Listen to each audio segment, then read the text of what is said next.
Kembali kita di podcast Teriak hari ini di awal tahun 2025 bersama dengan tamu kita Pak Heru Cahyono.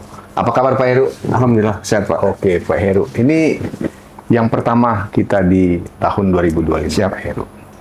Pak Heru, mungkin kita ngobrol-ngobrol santai, tetapi mungkin di tahun 2025 ini kita sudah masuk ke sedikit terkait dengan substansi.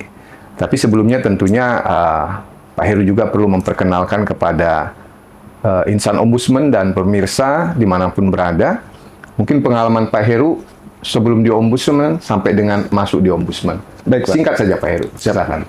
Makasih Pak Sekjen. Suatu kehormatan bisa berjumpa dengan Pak Sekjen di podcast ini Pak. Ya. Terima kasih. Adapun saya Heru Cahyono. Saya sekilas ya Pak, saya masuk PNS itu tahun 2000 Pak. 2000 ya. 2000, penerimaan pertama itu di Kementerian Hukum dan dulu namanya Departemen Hukum dan HAM Pak. Masih departemen ya? Departemen, siap. Oke. Lalu berganti menjadi Kumdang Pak, Kementerian Hukum dan Perundang-undangan, lanjut Kumham Pak. Kumham. Kebetulan saya di jajaran pemasyarakatan Pak. Pemasyarakatan. Siap. Lalu 2011 saya ditugaskan ke sini Pak. Di Ombudsman, awalnya saya ditaruh di rumah tangga, ditempatkan di rumah tangga Pak. Di rumah tangga. Di rumah tangga, lalu jadi sesprinya pimpinan Pak, ketua, lalu jadi eselon 4, eselon 4-nya sebagai kasubag rumah tangga, lalu kasubag TU pimpinan, lalu kabag humas Pak, kabag humas dan IT waktu itu, dan lanjut Dengan kabak protokol kan? kabag protokol Pak, mohon izin maaf Pak. Lupa Pak. Kabag protokol, siap Bapak. Lanjut terus saya ikut Jafung Pak. Sekarang jabatan fungsional Pak. Fungsional. Jabatan fungsional Prata Humas Madya, tingkat Madya Pak. Oke. Siap. Artinya sudah panjang sekali ya perjalanan Pak Heru Siap. menjadi aparatur sipil negara. Ya, Pak. Nah Pak Heru, kita bincang-bincang terkait dengan kehumasan ini. Mungkin pemirsa kita ingin tahu mungkin gambaran kehumasan di benak Pak Heru itu seperti apa, dan kehumasan di ombudsman itu seperti apa? Mungkin bisa cerita Pak. Baik Pak. Begini Pak Sekjen, setelah saya di Humas Pak, memang dari protokol Humas memang ada perubahan kinerja Pak. Yang tadinya di protokol yang istilah kerjanya sangat tinggi Pak ritmenya, lalu ke Humas yang memang tinggi juga ritmenya Pak, alhamdulillah. Tapi di Humas ini yang saya alami adalah kita harus branding Pak, branding mengenai ombudsman itu sendiri Pak, mengenai ombudsman itu sendiri, dan juga tugas-tugas ombudsman itu seperti apa, dan ini Pak kegiatan-kegiatan pimpinan termasuk Pak Sekjen itu juga bagi saya tuh perlu disuarakan, karena pimpinan termasuk Pak Sekjen adalah citranya lembaga ombudsman Pak, mewakili bukan pribadi tapi mewakili lembaga Pak, pimpinan suatu lembaga. Jadi itu yang mesti kita liput di ombudsman Pak, termasuk kinerja ombudsman yang selama ini sudah dilakukan Pak, dari awal saya masuk di ombudsman sampai sekarang. Itu sungguh pemberitaannya sungguh beda sekali Pak. Beda ya. Kalau dulu itu pemberitaan sangat sedikit Pak, dan mungkin masyarakat juga belum aware mengenai ombudsman Pak di awal-awal 2011. Tapi sekarang alhamdulillah Pak, di 2024 aja kalau ditanya saya kerja di ombudsman, ke tukang beca ngerti Pak, tukang beca. Tahu ya, sudah Tahu ya? Pak, di daerah saya. Artinya Kerja di mana Mas? peran dari Iya. Humas ini sudah berhasil ya, Betul. untuk mensosialisasikan Betul. dan memperkenalkan dan membranding lembaga ombudsman Betul, Republik Pak. Indonesia. Siap. Nah Pak Heru, artinya selama Pak Heru bergabung di ombudsman, khususnya di Humas, udah tahun keberapa ini? Kurang lebih sudah mau masuk tahun kelima Bapak. Tahun kelima. Di tahun kelima, mungkin apa sih suka duka bergabung di Humas? Sukanya dulu deh. Kebanyakan sih sukanya Pak. Oh, suka nggak ada dukanya Nggak ya? ada dukanya, Pak. Jauh. Bagus, Alhamdulillah. ya. Jadi Ya. teman-teman juga rekan kerja, pimpinan juga di kami, jajaran kami juga support semua Pak. Teman kerja juga support semua, saling menghargai Pak. Tidak ada masalah Pak, saling kekeluargaannya kuat Pak. Ya. Kebanyakan sih sukanya Pak. Kalau dukanya tidak ada sih bagi saya, semuanya ada, suka ya? Pak. Oke. Jadi alhamdulillah kerjaan bisa di perintah-perintah dari pimpinan bisa kita laksanakan dengan baik, dengan dibantu oleh teman-teman dan juga pimpinan kepala biro dan juga pimpinan seperti Pak Sekjen dan pimpinan anggota Ombudsman Pak. Pak Heru, mungkin Pak Heru 5 tahun ini sudah melihat kira-kira apa saja inovasi yang sudah dilakukan teman-teman Humas, sehingga tadi kata Pak Heru, kalau Pak Heru berjalan saja bilang tentang Ombudsman, orang sudah langsung tahu tentang Ya. Ombudsman. Baik Pak. Jadi Pak Sekjen, jadi langkah-langkah yang sudah kita lakukan itu tentunya dengan publikasi Pak. Publikasi kita gencar Pak semenjak 3-4 tahun belakangan ini Pak, semenjak kepala biro yang sebelumnya dan yang sekarang juga sudah gencar Pak. Kita publikasi melalui medsos Pak, melalui website juga Pak, dan kita juga saluran-saluran seperti call center dan lain-lain juga ada Pak. Dan kita medsos semuanya Pak, semua kanal Jalan tuh ya? jalan Pak. Yang paling banyak digemari masyarakat apa itu medsosnya itu? Yang paling tinggi reach kemarin itu sekitar Instagram dan Facebook Pak. Instagram dan Facebook. Iya, angkanya sangat signifikan untuk jumlah followernya Pak. Oh, sudah berapa kira followers sekarang? 3.500 Pak untuk naik, Pak. 3.500 Iya, ya. untuk tahun ini loh Pak. Kenaikannya ya? Kenaikannya Pak. Kalau total sekarang sudah berapa? Total kurang lebih Berapa puluh ribu sudah ya? Puluhan ribu sudah ya? 200-an Pak. 200-an ribu ya? Iya. Ratusan ribu. 200 ribu. Jadi artinya Sudah ini juga contreng biru Pak. sudah centeng biru ya? Semua medsos kita contreng biru semua Pak. Artinya sudah terverifikasi. Verifikasi Pak. Oke, baik Pak Heru. Itu tadi yang Pak Heru alami ya dalam perjalanan. Nah, ini saya ingin nanya sedikit nih. Kira-kira nyambung nggak ya? Dulu Pak Heru ini kan di Departemen Hukum dan HAM, Hukum dan HAM, khususnya di pemasyarakatan, kemudian masuk di Ombudsman, masuk di Humas. Kira-kira irisannya di mana itu? irisannya Bapak memang agak shock Pak waktu awal pindah Pak. Mungkin Pak Sekjen juga ngerti Pak, yang biasanya polanya di pemasyarakatan tuh agak militer dan keras Pak. Perintah. Komando Pak, perintah komando harus jalan tuh Pak. Masuk ke Ombudsman egaliter ya? Nah, masuk Ombudsman tuh kok begini gitu loh Pak. Kok tegang rasanya terlalu besar gitu loh Pak. Iya. Jadi agak shock juga Pak awal-awalnya, tapi adaptasi ya kurang lebih setahun Pak. Iya. Tapi waktu zaman Pak Sekjen sudah memimpin juga masih ke bawah Pak. Dengan waktu itu membina Hanif, Niken dan lain itu Pak. Yang kita latih di depan itu tuh semi militer Pak. Iya. Ya tujuannya mungkin kan mereka dulu ditempatkan di protokol Pak, mungkin tujuannya adalah membina mental mereka. Nah itu agak bikin saya kaget Pak, tapi dengan adaptasi itu alhamdulillah bisa jalan Pak. Irisannya adalah tetap kalau saya dulu merawat napi Pak, sekarang saya balik pola pikirnya, kenapa kita tidak merawat masyarakat Pak? Sama aja kan napi juga masyarakat Pak. Jadi kita memberikan informasi kepada masyarakat, sama aja kita sayang sama masyarakat Pak. Oke. Jadi itu sih Pak. Itu ya. Jadi sama aja sih subjeknya adalah orang lain yaitu masyarakat Pak. Napi juga walaupun orang terhukum tapi anggota masyarakat juga Pak. Sama seperti yang lain. Nah Pak Heru, kita mungkin durasi dibatasi, tapi paling tidak intinya tadi sudah kita dapat terkait dengan kehumasan kita. Pak Heru mungkin punya mimpi ke depan, sebaiknya Biro Humas di Ombudsman ini seperti apa? Siapa? Mimpi saya Pak, kita punya TV Pak. Punya TV kita? Punya TV Pak. Punya siaran radio Pak.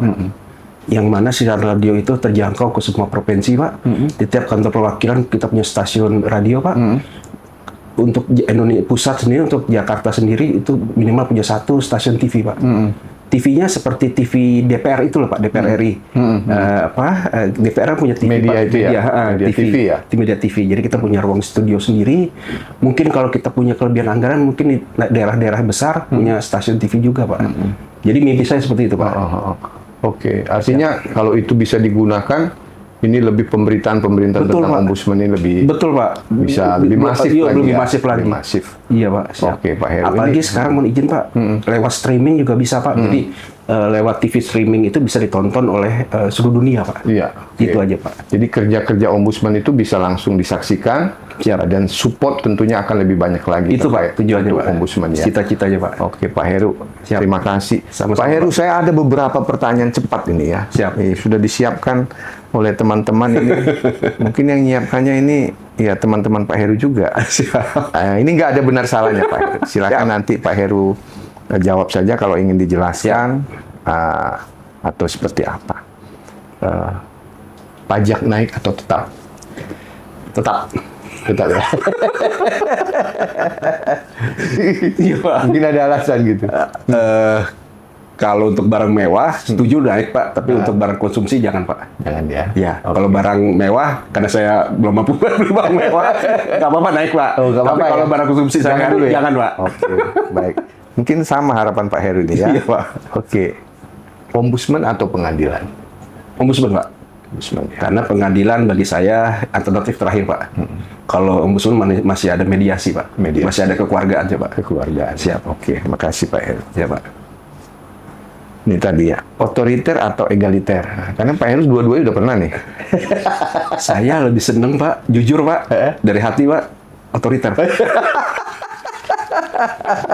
Ya, jelasin deh. Karena tidak salah persepsi. Betul, ya. Pak. Karena di sistem otoriter itu berlakulah sistem komando, Pak.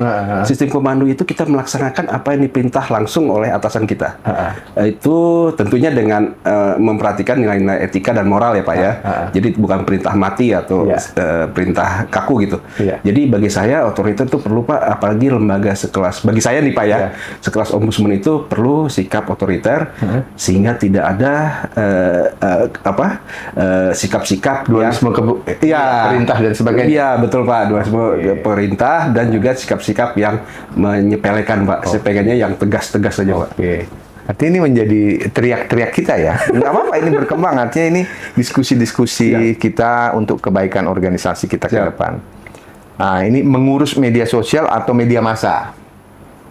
Kalau media tantangan sendiri, Pak. Kalau media sosial sudah jalan, Pak. Tinggal mengurus media massa, Pak. Tapi media massa sekarang kemajuan teknologi sudah beralih ke ini, Pak, ke online, Pak. Online. Jadi sebaiknya menurut saya adalah media online yang lebih diperhatikan, Pak. Oke. Siap. Jadi sesuai dengan mimpinya tadi ya? Iya, Pak. Oke. Ini cukup pilihan yang menarik, Pak Heru. Perintah atasan atau integritas? Saya cenderung pada prinsip saya yang tadi, Pak, otoriter, jadi perintah atasan, Pak. Jadi walaupun ini agak bertentangan dengan integritas, kalau perintah atasan dilaksanakan. Atasan, Pak. Ini figur Pak Heru. Supaya sosok Pak Heru ini juga bisa dikenal bahwa ombudsman ini, insan ombudsman ini sangat bervariasi, tapi kita sini semua saling mengisi Siap. satu sama lain ya. Ini dua-duanya sudah pernah ini, humas atau protokol? Dua-duanya sama, Pak.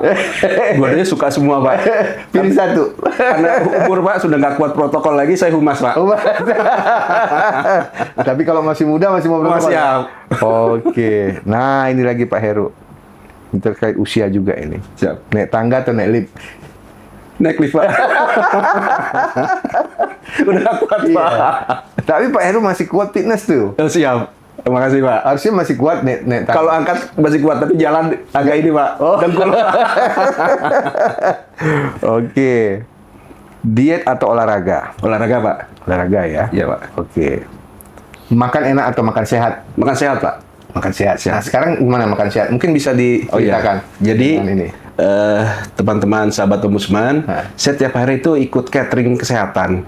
Cateringnya seharga 25.000 satu Box, ya? satu box. Iya. Itu isinya sudah dihitung sama ahli gizi. Jadi saya dapatnya dari online juga media sosial. Jadi saya tiap hari makannya itu, Pak. Jadi itu Apa tuh dampaknya terhadap tubuh? lebih ringan, Pak, lebih ringan, lebih sehat, tidur juga enak, Pak, dan insya Allah tubuh juga ke dalam berat badan yang ideal, Pak. Ideal ya? Ya, itu kira-kira, Pak. Oke, itu berarti berat badannya bukan cuma karena ini ya, karena Bukan, Pak. pola makan juga. Pola ya? makan, Pak. Pola makan. Siap. Baik, Pak Heru. Pak Heru, ini kalau kita cerita panjang lagi nih Pak Heru. Tapi paling tidak kita sudah tahu nih salah satu sosok teman kita, Pak Heru ini yang menggawangi humas di Ombudsman Republik Indonesia. Jadi semenjak beliau masuk sudah banyak juga terobosan-terobosan yang dilakukan. Terima kasih Pak Heru. Sama-sama, Pak. Mudah-mudahan harapan Pak Heru tadi, teriak tadi itu juga bisa menjadi harapan kita bersama ya. Siap. Bahwa Ombudsman mempunyai media TV, Pak. TV yang Radio juga, Pak. Radio ya. Iya. Jadi kita bisa pemberitaannya bisa lebih masif lagi Pak. Siap. ke depan. Pak Heru, itu tadi dari kita. Tapi paling tidak mungkin Pak Heru bisa ya untuk menyampaikan kepada pemirsa kita dimanapun humas itu seperti apa yang harus dilakukan oleh para pekerja humas. Baik. Sebagai penutup. Ya, makasih Mas Sekjen. Iya. Jadi untuk humas itu menurut saya, pengalaman saya bahwa humas itu harus bersifat, intinya awalnya dulu ada sikap Pak. Sikapnya harus bersikap melayani Pak, memberikan informasi Pak kepada masyarakat sedetailnya dan setelitinya Pak. Jadi info-info yang disampaikan ke masyarakat itu sebelum disampaikan itu harus diteliti dulu Pak, sehingga tidak menimbulkan polemik di masyarakat. Dan juga sikap kita yang kedua adalah harus bisa melayani salah satunya insan-insan ombudsman dan pimpinan ombudsman, dan lalu sikap-sikap seperti mencari berita itu harus tekun Pak, harus tegas gitu, maksudnya harus terengginas Pak nyari berita itu. Harus pintar juga menulis, harus juga pintar menerjemahkan yang ada di kemauan pimpinan dengan tulisan yang kita sampaikan Pak. Oke. Itu sih Pak. Itu ya. Ya. Baik, Pak Heru, ini baru sebagian kecil dari humas. Banyak lagi nanti kita bicara tentang humas. Ya belum lagi tentang informasi-informasi yang boleh atau tidak boleh disampaikan. PPID, nanti, Pak. Ya, dalam sesi lain nanti kita akan bahas. Pak Heru nanti akan kita undang lagi, tapi paling tidak pemirsa kita dan insan ombudsman mengerti bahwa tugas-tugas dari teman-teman di Biro Humas dan TI, khususnya yang menangani masalah humas, ini sangat penting dalam rangka membranding, memperkenalkan organisasi, juga memperlancar tugas-tugas semua insan ombudsman yang ada. Pak Heru, terima kasih. Terima kasih Pak. Mudah-mudahan tetap sehat. Amin Pak. Bapak juga. Makan sehatnya tetap. Bapak juga. dilanjutkan. Siap. Oke. Bapak selalu sehat. Oke. Makanya juga dijaga Pak. Oke. Siap. Terima kasih Pak Heru. Pak. Baik, terima kasih pemirsa Teriak dimanapun berada.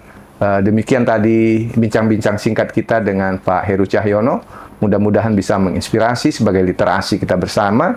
Tetap untuk di-subscribe, like, and share, sehingga podcast ini bisa memberikan informasi lebih luas lagi tentang Ombudsman Republik Indonesia. Terima kasih, sampai berjumpa di podcast selanjutnya.